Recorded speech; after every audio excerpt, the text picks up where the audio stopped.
જય શ્રી કૃષ્ણ, જય માતાજી. કેમ છો બધા? મજામાં? તો સ્વાગત છે તમારા બધાનું આજના એક નવા વિડીયોમાં. અત્યારે ચોકડીયાલમાં 9:30 થઈ ગયા છે અને જો 9:30 વાગ્યામાં બધું કામ કરીને ફ્રી તો થઈ ગઈ છું. મારે અત્યારે જવાનું છે એક જગ્યાએ જમવા એમ.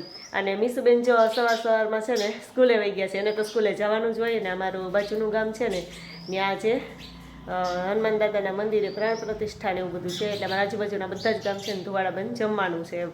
એટલે જો જમવા માટે જવું છે તો થોડીક વાર છે. એટલે તૈયાર તો થઈ ગઈ છું. પછી બધા પાડોશનાઓને બધાને જવાનું છે. એટલે આમાં બધા પછી છે ને એકારે જ જઈએ જમવા માટે. અમારે બધાને જવું છે ને, મેં હમણાં કીધું તેમ તો બધા તૈયાર થઈને બેસી ગયા છે. કેમ બધાને જમવા જવું છે. અમારે બે કાકી ને બધા બેસી ગયા છે અને હવે જમી આવી અમે કે આઈસી ન થવાનું જમવા તો આવવું જ પડે ને. હા તો હાલો બધા જઈએ જમવા જવાનું. જો બાજુના જ ગામમાં છે ને એટલે અમે બધા રિક્ષામાં બેસી ગયા અને રિક્ષામાં બેસીને જ અમારે જવાનું છે જમવા માટે. જો અમે મંદિરે પહોંચી ગયા અને અહીંયા જો સરસ મજાનું તળાવ છે ને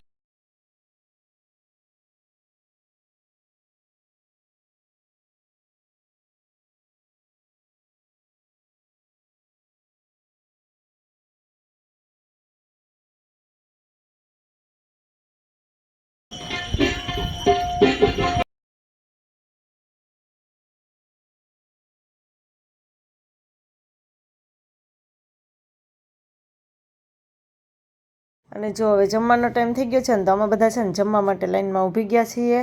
એટલે ઝડપથી બધાને જમાઈ જાય અને ટ્રાફિક ઓછી થાય.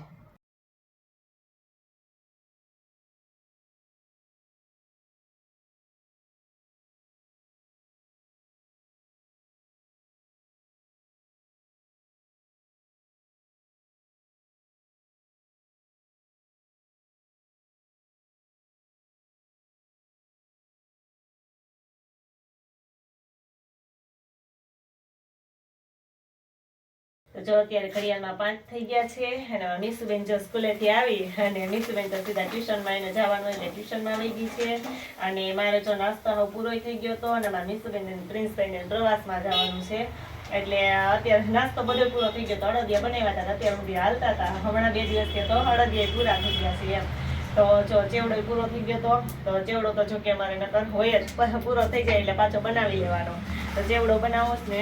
તો જો અહીંયા હું પૌવા તરી લીધા, ભૂંગળી તરી લઉં અને પછી આપણે મમરા વઘારી નાખીએ. અને પછી છે ને બીજું એક નાસ્તામાં ખજૂર બિસ્કિટ બનાવવા છે. કેમ કે મીસુબેન ફરમાઈશ આપીને ગયા છે કે મમ્મી મારે પ્રવાસમાં જવું, ખજૂર બિસ્કિટ લઈ જવા છે. તો ચેવડો બનાવી લો ને પછી આપણે ખજૂર બિસ્કિટ બનાવી નાખીએ. ત્યાં ચોકડીયામાં 5 તો થઈ ગયા છે એટલે ઝડપથી આપણે ચેવડો બનાવી પછી ખજૂર બિસ્કિટ બનાવીએ. ત્યાં તો અમારે મીઠો આવી જાય. ચેવડો છે ને મસ્ત મજાનો બની ગયો છે. અને હવે જો આપણે બનાવવાનું છે ખજૂર બિસ્કિટ. તો જો ખજૂર છે ને મેં એકદમ છે તો નરમ પણ ઠળિયાવાળો લીધો છે. એટલે ઠળિયા કાઢતા થોડીક વાર તો લાગે. એટલે આપણે છે ને હું પહેલાં બધા ઠળિયા કાઢી લઉં પછી આપણે ખજૂરને શેકી લઈએ. શેકવા માટે જો અહીં થોડું ઘી લીધું છે. એટલે ઘી તો એમાં ખજૂર બિસ્કિટ બનાવવામાં તો 2 ચમચી જેટલું જ ઘી જોઈએ કે એટલું ઘી નાખીએ અને આપણે શેકી નાખીએ એટલે ખજૂર એકદમ સરસ નરમ થઈ જાય. પણ જો ઠળિયાવાળું છે ને એટલે આમાં ઠળિયા કાઢતા થોડીક વાર લાગે. નકર તો ખજૂર બિસ્કિટ છે ને ફટાફટ બની જાય એમ. તો હાલો આપણે ફટાફટ છે ને બધા ખજૂરમાંથી ઠળિયા કાઢી નાખીએ. તો જો બધા જ ખજૂર છે ને આ બધો ખજૂર એમાંથી જો આપણે ઠળિયા કાઢી નાખ્યા છે. અને જો આટલું પછી ઘી લીધું છે કેમ કે મેં કીધું આગળ એમ કે એમાં શેકવામાં છે ને ઘી એટલું બધું જોઈએ નહીં એમ. તો હવે આપણે છે ને એને ઘી ગરમ કરી અને ખજૂરી આપણે થોડો ગરમ કરી લઈએ અને શેકવાનું કામ ચાલુ કરી દઈએ. અને અહીંયા જો આપણે ઝીણું ટોપરાનું જે ખમણ જોઈને લઈ લીધું છે. અને આ મેરીગોલ્ડ જે બિસ્કિટ આવે છે ને મોટા ખજૂર બિસ્કિટમાં એ જ વપરાય છે. તો જે બિસ્કિટ એ લઈ લીધા છે. આપણું ઘી ગરમ થઈ જાય ને એટલે આપણે ખજૂરને એમાં નાખી ખજૂર છે સરસ મેચ કરી દઈએ.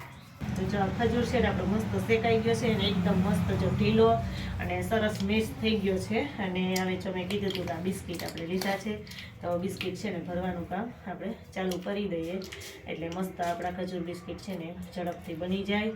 જો કે ખજૂરમાં ઠળિયા હતા ને એટલે થોડીક વાર લાગી. નકર આને બહુ વાર ન લાગે એમ કે ખજૂર બિસ્કિટ બનાવતા ઠળિયા વગરનો હોય ને તો ઝડપથી થઈ જાય એમ. તો ખાલી ગરમ કરીને આપણે આ બિસ્કિટમાં ચોંટાડવાનું જ રહીએ.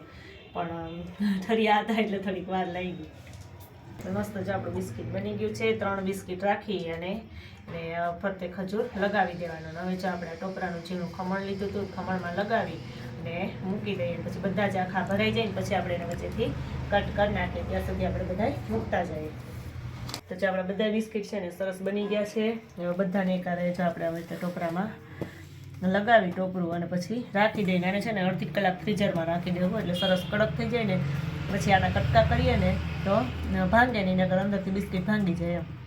એટલે આપણે બધા ફટાફટ ચોલ કરીને અત્યારે જો સાંજ તો પડી ગઈ છે અને જમવાનો ટાઈમે થઈ ગયો છે. રસોઈ તો મેં બનાવી લીધી પહેલાં જ, એટલે પછી આ બિસ્કિટને એવું મૂકીને પછી આપણે જમવા બેસી જઈએ. 7 તો થઈ ગયા છે અત્યારે.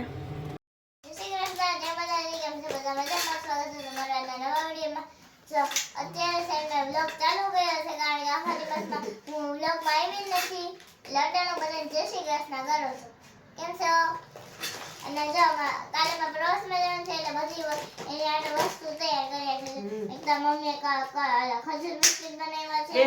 બેનને કાલે પ્રવાસમાં જવાનું છે ને એની બેન તૈયારી કરે છે કા, એટલે જો ખજૂર બિસ્કિટ બનાવ્યા, મને કે બનાવી દે. આ પછી એના મસાલા શક્કરપારા મને બહુ ભાવે ઈ, કેળાની વેફર, ઓરિયો બિસ્કિટ છે, એટલું બધું અને તમે ડબ્બો છે.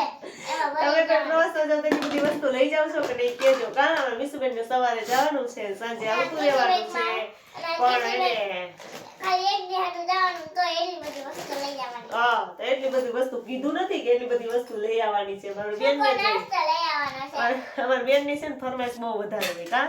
તો જો આ ખજૂર બિસ્કિટ છે ને ફ્રીઝરમાં મૂકી દીધા હતા, થોડોક ટાઈમ ફ્રીઝરમાં જો રાખ્યા. બહુ જામી ગયા. હા અત્યારે શિયાળો છે ને એટલે થોડીક વાર વધારે રહી ગયા એટલે જો કટિંગ કર્યા મસ્ત જો આપણે ખજૂર બિસ્કિટ છે ને એકદમ સરસ બની ગયા છે. અને બેન જો ખાવાનું ચાલુ કરી દે. પ્રવાસમાં જઈ ત્યાં ખાવાના હતા, અહીં ખાવાના હતા. મસ્ત બન્યા, બહુ મસ્ત. એવું તો બધું એને મસ્ત જ હોય. અત્યારે જો વાળ ધોયા કા પ્રવાસમાં કાલે જવું છે ને એટલે એવું અમારે બેનનું બધું ખાતું હોય. અને હવે આપણે બેનને બધી છે ને પ્રવાસની તૈયારી કરાવી દઈએ કા. અત્યારે નાસ્તો બાસ્તો બધું ભરી લઈએ, સવારે 6:30 વાગે જવાનું છે.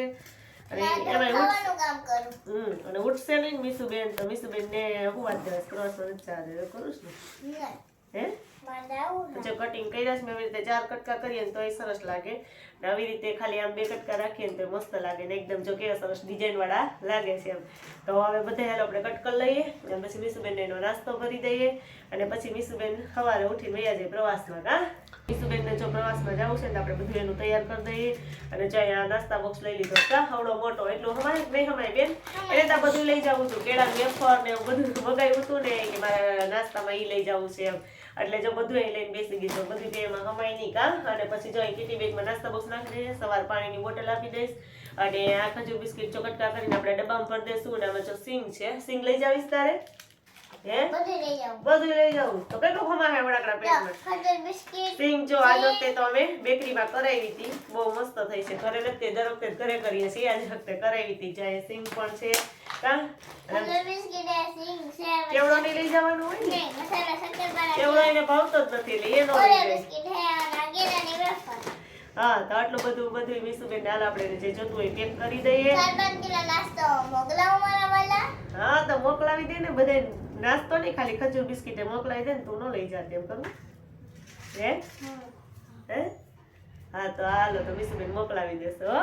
અને સારું હાલો આ સાથે આજનો વિડીયો પણ અહીં એન્ડ કરીએ છીએ. જો તમને મને વિડીયો ગમ્યો તો લાઈક કરજો, શેર કરજો, સબસ્ક્રાઇબ કરવાનું ભૂલતા નહીં. આવજો.